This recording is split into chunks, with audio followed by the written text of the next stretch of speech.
On October 13, 1972, a plane carrying a young rugby team crashed in the freezing Andes. 45 people on board, only 16 survived. 72 days later. This was Uruguayan Air Force Flight 571. It left Montevideo, Uruguay for Santiago, Chile, but the co-pilot made a critical mistake. He thought they'd clear the Andes and started descending. He was wrong. The plane slammed into a mountain. Both wings ripped off. The tail broke. What was left? A torn fuselage, stranded on a glacier 12,000 feet high. Temperatures dropped to -30°C. The survivors had no winter gear, no food apart from a few candy bars and wine. For water, they melted snow. Search planes flew above, but couldn't see them.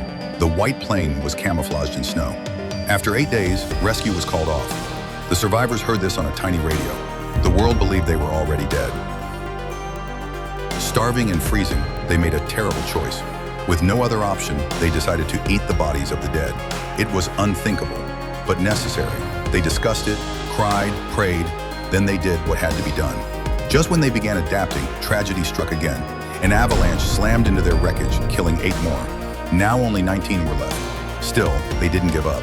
They became inventors, made snowshoes from seat cushions, melted snow using metal sheets, made sunglasses out of broken visors. The biggest innovation? A handmade sleeping bag, sewn from plain insulation and wires, big enough to keep 3 people warm through the freezing nights. But no one was coming. After 61 days, 2 survivors, Nando Parrado and Roberto Canessa, decided to go find help.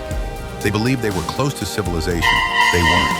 They hiked for 10 days, over 37 miles of deadly mountain terrain. Parrado, who had been in a coma after the crash, led the way. Canessa, a med student, kept them going. Together they reached signs of life, cattle, and then a man.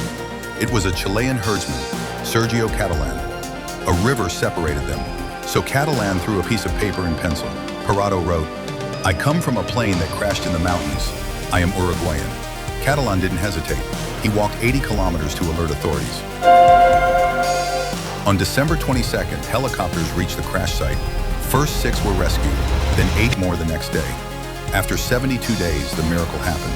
They were saved. At first, the news of cannibalism caused outrage, but soon the world understood. Even the Pope said they acted out of necessity. These weren't monsters, they were survivors. Many of them went on to live extraordinary lives. Parrado became a global speaker. Canessa became a world-renowned pediatric cardiologist. They turned tragedy into purpose. This is not just a survival story, it's the miracle of the Andes, a reminder of how far the human spirit will go just to stay alive.